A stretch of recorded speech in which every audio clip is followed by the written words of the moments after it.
Hello and welcome back to Newsroom Nigeria. This is where we give you hot, fresh and sizzling news all day long. If this is your first time here or you have not subscribed to this channel, kindly click on the subscribe button down below. Also leave your opinions in the comment section below. Without further ado, let's delve right into the details of today's news. Tension erupts at Apc Secretariat as Ganduji and Minister Atta clashed over rumors of Kwankwaso'S returning to the party. There was confusion at the Secretariat of the All Progressive Congress (APC) on Tuesday as the national chairman of the party, Abdullahi Ganduji, and the Minister of State, Housing and Urban Development, Yusuf Atta, clashed over the purported planned defection of a former governor of Kano State, Musa Rabiu Kwankwaso, to the APC. While the minister said Kwankwaso, a former minister of defense, is no longer attractive in Kano State and is on the way to political extinction, Ganduji said the APC may not reject him because a friend in need is a friend indeed. Atta, in an interview with journalists after a meeting with Ganduji at the Secretariat of the APC in Abuja, said it was due to his present political predicament that Kwankwaso was struggling to join APC, saying his KWAKWASIYYA movement was dying in Kano. According to him, except Ganduji, who is the leader of APC in Kano State, agrees, Kwankwaso, the leader of the New Nigeria People's Party (NNPP), cannot be welcomed to the APC. Minister Atta said Kwankwaso is no longer active in Kano. He is only coming to APC, not that we invited him. I am assuring you, and even Mr. President has all his records from the grassroots in Kano. He is no more attractive, no more alternative, so he's struggling to be accommodated in the APC. That may bring a lot of crisis in the APC in Kano State. This is our position, unless it is a decision from our father to accommodate him. I was in the House of Assembly in 1999 when Kwankwaso was the governor, so I know Kwankwaso very well. He is no more attractive in Kano. We have no deal unless the national chairman said yes, and as a leader, we should accommodate him. But Ganduji said APC may not reject Kwankwaso, given that, as somebody who has been abandoned, he should not be allowed to wallow in darkness. He said, and I quote, "When a fish is running out of water, that's exactly what is happening. If the water is drying, the fish has to find its way to water. So that is what is happening. I will not say we are not ready to welcome him. When you see your son running to where he would get shelter, and you are a big brother in a big home, I think it is morally right to accommodate him. So we cannot say we cannot accommodate him because a friend in need is a friend indeed. Somebody who has been abandoned, we should not allow him to wallow in darkness." What are your thoughts? Let's have them in the comment section below.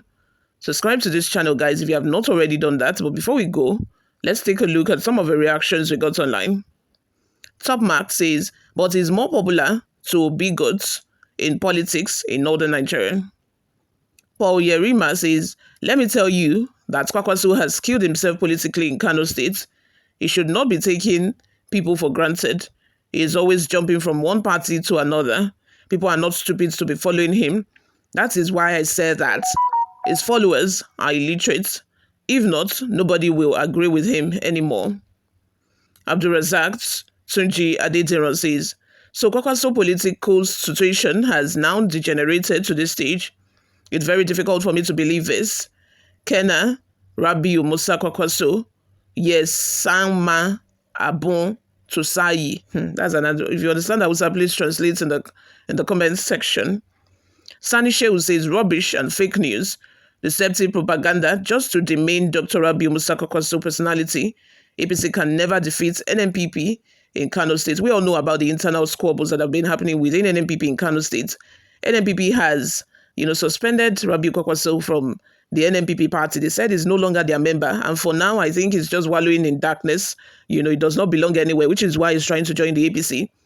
But the fight or the beef he has with Ganduji is injuring that process for him, which is why Ganduji now have said that if he's ready to come, they are ready to, accept him. Just that I'm very sure that when he joins APC alongside his KWAKWASIYYA movement, they will now start fighting for who will be the leader and who will not be the leader. in the political party, in the APC. So that's where the problem lies exactly. And as for whether Rabiu Kwakwaso is still, that significant or that important when it comes to politics in Kano State is another topic entirely. Let me know what you all think on that. Do you think that Rabiu Kwakwaso is still very much relevant and can sway electorates during the voting and electioneering period? Let me know what you think on that, guys. Moving on, Emeka says Kwakwaso is a political prostitute. He switches party almost in every election cycle. Omogohi Victor says Kwakwaso built an unknown party to will governor of Kano State. What is he actually looking for in APC? Going back to his vomit, he should use any party as sitting governor to disgrace them instead of running back to APC. There is SDP. What do you think the right move would be for Kwakwaso? Do you think he should create another political entirely, seeing the way that he helped NMPP become dominant in Kano State? Do you think he should just build another political party from scratch rather than joining APC or rather than going back to APC? Obamaga says, Tinubu, blame yourself if you believe these political Kannywood actors, Kano and KWAKWASIYYA, now 5 and 6. Muyina Jimo says, no one knows this minister talking in Kano State. I am not a KWAKWASIYYA, but Kwakwaso is the only popular politician in Kano. He has more followers in Kano than Ganduje. Even Ganduje himself can testify that Kano State belongs to Kwakwaso any day, anytime, because he has done the needed job. Aruna Ibrahim says, I am not a politician, but in any political system where politicians are free to cross carpets from one party to another is unfortunate. Now that politicians are gravitating towards one party, it's even more worrisome. Check out the way they are mocking Kwakwaso. If truly Kwakwaso has agreed to join the APC, it means the KWAKWASIYYA movement has been a joke all this while. Charles says, with Kwakwaso moving to APC, Kano State will be won by APC, no doubt, which is what they want. Mohammed Rabiu says, Minister Atta protecting the interests of his benefactor, the Deputy Senate President, Barau Jubril. If Kwakwaso moves to APC with the governor, automatically the governor will run for his second term on the APC platform, and the DSP will have to forgo his ambition. What the minister didn't know is that Ganduji is affirming President Bola Ahmed Tinubu's decision, which has been taken for Kwakwaso to return to APC. Time will tell, but KWAKWASIYYA is very much alive in Kano, and if election is held now, AKY will win. Collins Okoroji says, I pity Kwakwaso. Just imagine how greedy he's turning Nigerian leaders to huge joke. Why can't this man remain in one place? God have mercy on this shameless Nigerian elite. Let's have your thoughts and opinions in the comment section. Thank you very much for always listening and watching, guys. I'll see you all in my next video.